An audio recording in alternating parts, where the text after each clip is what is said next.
பவி, அம்மா என்ன பார்த்தா பேசுவாங்களா? நான் உங்களை கண்டபடி பேசிட்டேன். ரொம்ப அவமானப்படுத்திட்டேன் பவி. அதான் கொஞ்சம் கஷ்டமா இருக்கு. அத்தை அப்படி மனசுல ஒண்ணு வச்சுக்கிட்டு வெளியே ஒண்ணு பேசுறவங்க கிடையாது சந்தோஷ். கண்டிப்பா உன்கிட்ட பேசுவாங்க. உன்னை பார்த்த சந்தோஷத்துல அவங்களுக்கு உடம்பு சீக்கிரமா குணமாயிடும் பாரு. அத்தைய நார்மல் ரூமுக்கு ஷிஃப்ட் பண்ணதா சொன்னாங்க. வா, எந்த ரூம்னு ரிசப்ஷன்ல கேட்டு போவோம். மேம், எங்க அத்தைய எந்த ரூமுக்கு ஷிஃப்ட் பண்ணிருக்காங்க? பேஷண்ட் நேம் லக்ஷ்மி தானே? ஆமா. அவங்க ஃபர்ஸ்ட் ஃப்ளோர் ரூம் நம்பர் 83ல இருக்காங்க. Okay. Thank you. Okay sir.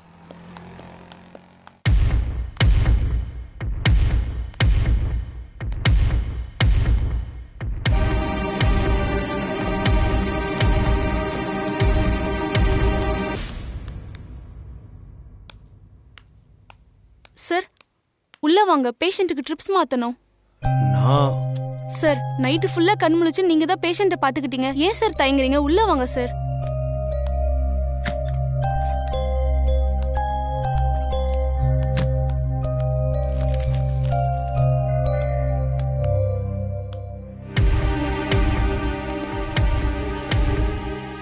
Sir patient நல்லா தூங்கிட்டு இருக்காங்க.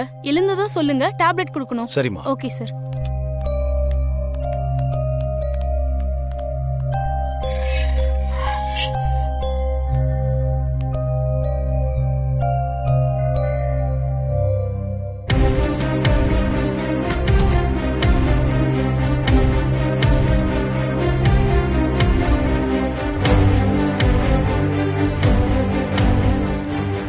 பவி, இந்த ரூம் தான்.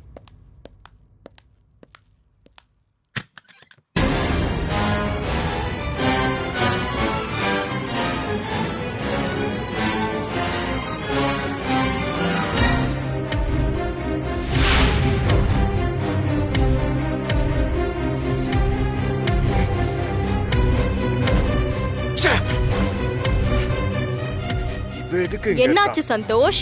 இதுக்குதான் பவி நான் வரக்கூடாதுன்னு நினைச்சேன். வந்து தொலைச்சிட்டேன்.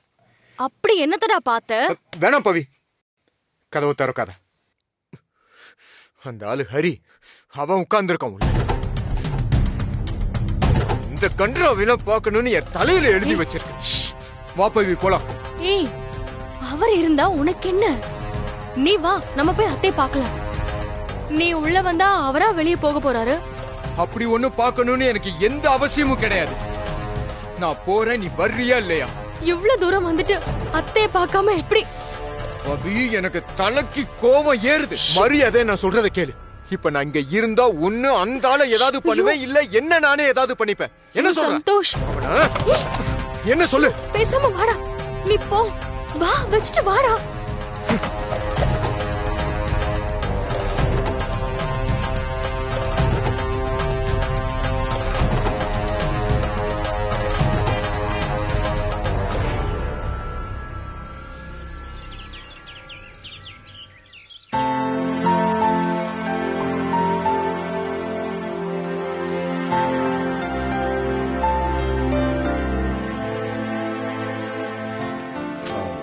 டாக்டர் எப்படி இருக்கு? இப்ப பரவாயில்ல, பிபி கண்ட்ரோல்ல தான் இருக்கு. அவங்கள இன்னைக்கு டிஸ்சார்ஜ் பண்ணி நீங்க கூட்டிட்டு போலாம். இவங்க கண்டிஷன் ஓகே டாக்டர்? பார்த்தா அப்படி தெரியலையே. ஸ்டெராய்டு மெடிசின்ஸ் கொடுத்திருக்கிறதுனால ஹேங் ஓவர் இருக்கிறது நார்மல் தான். அது மட்டும் இல்லாம இவங்க மென்டலி ரொம்ப அப்செட்டா இருக்காங்க. அவங்க மென்டல் கண்டிஷன் சரியாகணும்னா ஹாஸ்பிட்டல்ல இருக்கிறத விட வீட்ல இருக்கிறது தான் பெட்டரா இருக்கும். இவங்களோட மென்டல் கண்டிஷனுக்கு ஃபேமிலி மெம்பர்ஸோட அன்பும் அரவணைப்பும் தான் பெஸ்ட் மெடிசன். வீட்ல இவங்களை வச்சு கரெக்டா பாத்துக்க முடியுமான்னு தெரியலையே டாக்டர். ஏதாவது ப்ராப்ளம் ஆச்சுன்னா? ஒரு ப்ராப்ளமும் ஆகாது. இவங்களுக்கு கொடுக்கிற மெடிசின்ஸ் எல்லாம் மேக்ஸிமம் இவங்களை தூக்கத்துல தான் வச்சிருக்கோம்.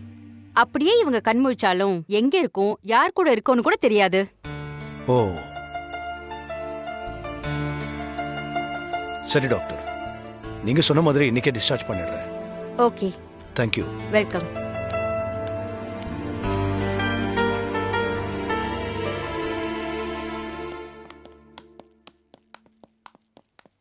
ஏய், 83ல இருக்க பேஷண்ட் லக்ஷ்மியை டாக்டர் டிஸ்சார்ஜ் பண்ண சொல்லிட்டாங்க. அப்படியா? ஆனா இது வரைக்கும் அவங்க ஹாஸ்பிடல் பில் எதுவும் செட்டில் ஆகாம இருக்கு. அப்படியா? அப்ப அவங்க அட்மிஷன் ஃபார்ம்ல நம்பர் இருக்கும், ஃபோன் பண்ணி பாரு.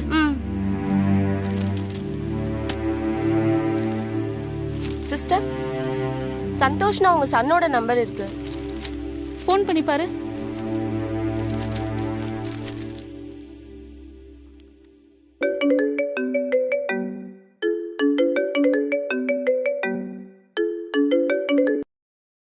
ஹலோ, யாரு?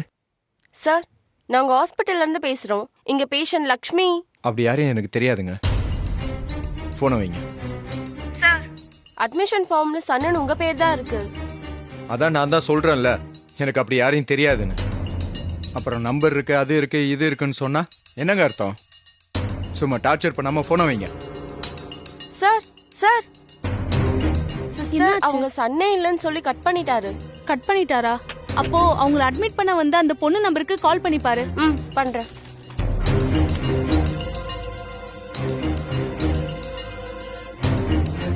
பவித்ரான்னு இருக்கு. சரி, கால் பண்ணி பாரு.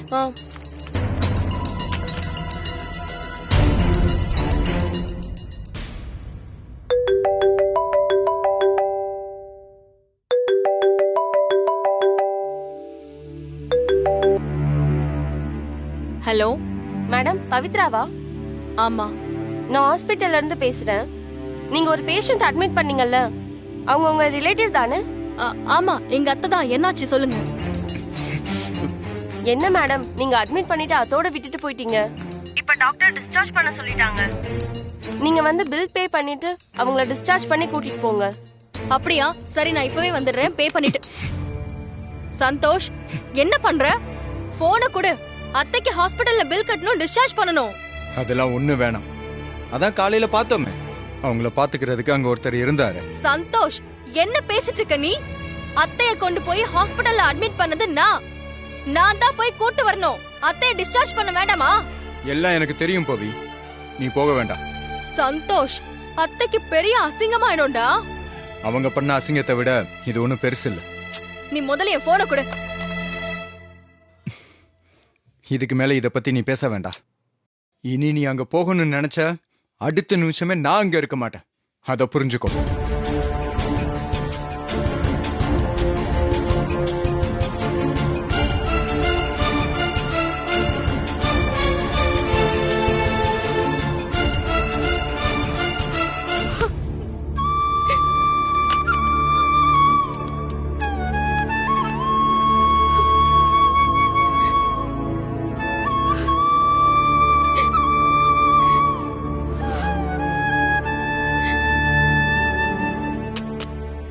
இப்ப இந்த பொண்ணு போன் எடுக்க மாட்டேங்குதுப்பா.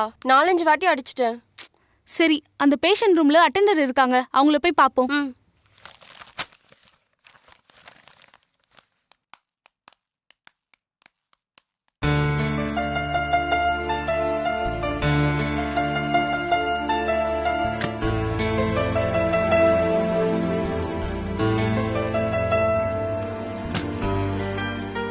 சார், என்னம்மா? மேடம்க்கு இன்னும் பில் பே பண்ணல. அவங்க சன்னுக்கு ஃபோன் பண்ணா இவங்க யாருன்னே தெரியாதுன்னு சொல்றாரு. அட்மிட் பண்ணவங்களும் ஃபோன் எடுக்கல.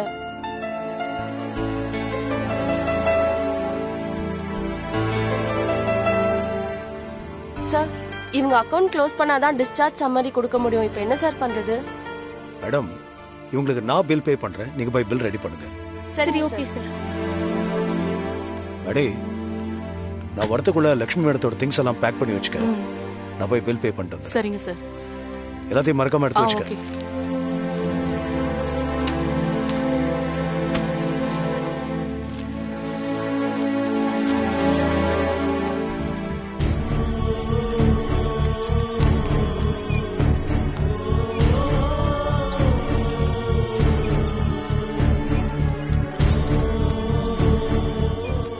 Thank you sir.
பார்த்து இங்க கூட்டிட்டு வந்தது கரெக்டா? அடி, இவங்கள நம்ம வீட்டை கூட்டு வந்தது அவங்களுக்கு தெரிஞ்ச கஷ்டமா இருக்கும்னு எனக்கு தெரியும். என்ன பண்றது? வாழ்க்கையில நம்ம எதிர்பார்க்கறதெல்லாம் நடக்கிறது இல்ல. அரவிந்த் கல்யாணத்துக்கு இவங்க வந்ததுல இருந்து இப்ப நம்ம வீட்டுக்கு இவங்க வந்திருக்கிற வரைக்கும் எல்லாமே ஒரு கனவு மாதிரி இருக்கு. டைம் ஹீல்ஸ் எவ்ரிதிங்னு சொல்லுவாங்க. காலம்தான் மறக்கிறதுக்கும் மன்னிக்கிறதுக்கும் கத்துக் கொடுக்கும். நாள் ஆக ஆக சந்தோஷ் மனசு மாறும். எனக்கு அந்த நம்பிக்கை இருக்கு. அடி, வாழ்க்கையில நம்ம யாரை அதிகமா நேசிக்கிறோமோ அவங்களால தான் அதிகமா துன்பப்படுவோம். இது தற்காலிகமானதுதான், மாறிடும். சந்தோஷ் கண்டிப்பா அவங்கள புரிஞ்சுக்கிட்டு ஏத்துப்பான். அந்த பக்குவத்தை தான் இந்த பிரிவு கொடுக்கும்.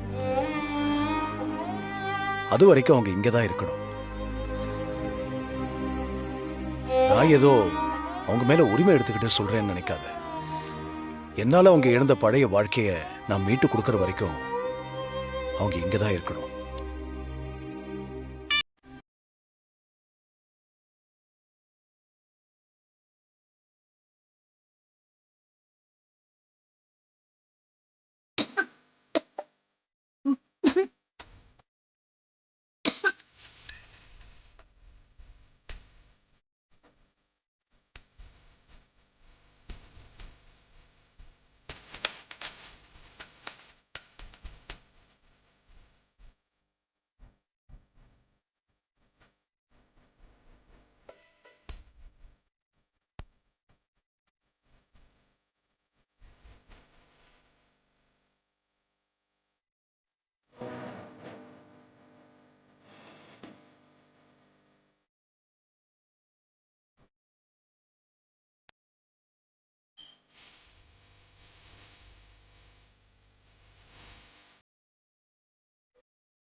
குட்டி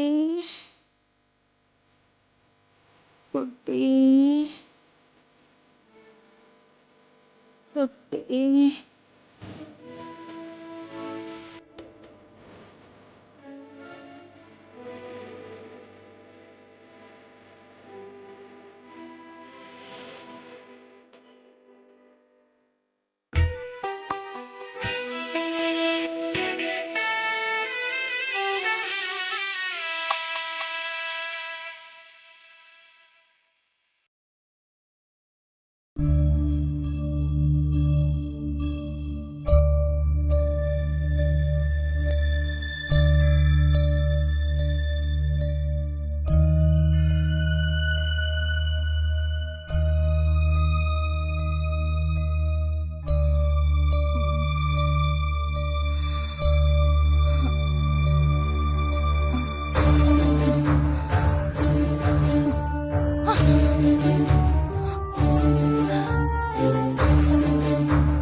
எங்க போறீங்க?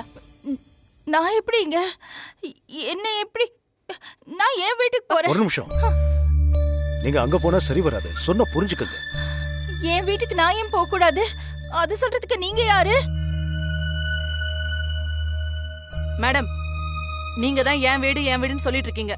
ஆனா உங்க குடும்பம் ஹாஸ்பிடல்ல அப்படியே விட்டுட்டு போயிட்டாங்க. அது உங்களுக்கு தெரியுமா? டிஸ்சார்ஜ் பண்ணறது கூட ஆள் வரல. அதனால தான் நாங்க கூட்டிட்டு வந்தோம். இப்ப நீங்க போனீங்கன்னா அப்படியே உங்களை வீட்ல சேர்த்துப்பாங்கன்னு நினைச்சிட்டு இருக்கீங்களா? உங்க பையன் கண்டிப்பா உங்களை சேர்த்துக்க மாட்டாரு. அப்புறம் என்ன பண்ணுவீங்க? திரும்பவும் பார்க்கிங் கேட் அது பக்கத்துல உட்காந்துட்டு இருப்பீங்களா? மேடி, அவங்க ஏற்கனவே ரொம்ப காயப்பட்டிருக்காங்க. அவங்களை இன்னும் காயப்படுத்தாது. நான் சொல்றது கொஞ்சம் கேளுங்க. நீங்களும் நானும் மனசறிஞ்சு எந்த தப்பும் பண்ணல. அதை மத்தவங்க புரிஞ்சுக்கிற வரைக்கும் நீங்க தைரியமா பாதுகாப்பா ஒரு இடத்துல இருக்கணும். அதுக்காக தான் நான் உங்களை இங்க இருக்க சொல்றேன்.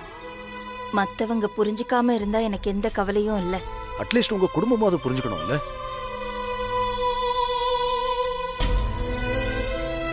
உங்க பையனும் நல்லவன் தான், திருவேங்கட சாரும் நல்லவர் தான். சமுதாயத்தோட தாக்கம் அவங்க 2 பேரையும் இப்படி கெட்டவங்களா சித்தரிச்சிருக்கு. அந்த தாக்கம் குறைஞ்சு அவங்க மனசுல இருக்கிற உண்மையான அன்பு வெளியே வரும்போது அவங்களா உங்களை தேடி வருவாங்க. பாவம் பவித்ரா அவங்க 2 பேருக்கு நடுவுல மாட்டிக்கிட்டு எதுவுமே பண்ண முடியாம இருக்கா. சூழ்நிலைகள் நம்மளை சுத்தி வளைக்கும் போது நம்ம அமைதியா இருந்து வேடிக்கை பார்க்கறது தான் புத்திசாலித்தனம். எப்படியாவது அதை மாத்துவேன்னு சூழ்நிலை கூட சண்டை போட ஆரம்பிச்சா அது இன்னும் பலமா நம்மளை வளைக்கும்.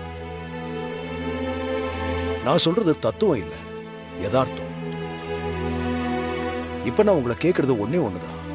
உங்க குடும்பம் உங்களை புரிஞ்சுக்க அவங்களுக்கு கொஞ்சம் டைம் கொடுங்க. நீங்க இப்ப போனீங்கன்னா திரும்ப உங்களுக்குள்ள இருக்கிற விரிசல் அதிகமாயிடும். அதுக்கப்புறம் சேர்க்கறது ரொம்ப கஷ்டம். இதெல்லாம் என்னுடைய ஒப்பீனியன் தான். முடிவு உங்க கையில தான் இருக்கு.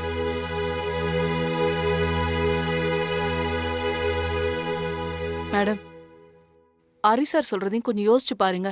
உங்க நல்லதுக்காக தான் சொல்றாரு. நீங்க இப்ப ஹெல்ப்லெஸ்ஸா இருக்கீங்க. உங்களை பாத்துக்க யாருமே இல்ல. அதனாலதான் சொல்றேன், ப்ளீஸ் இங்கேயே இருங்க.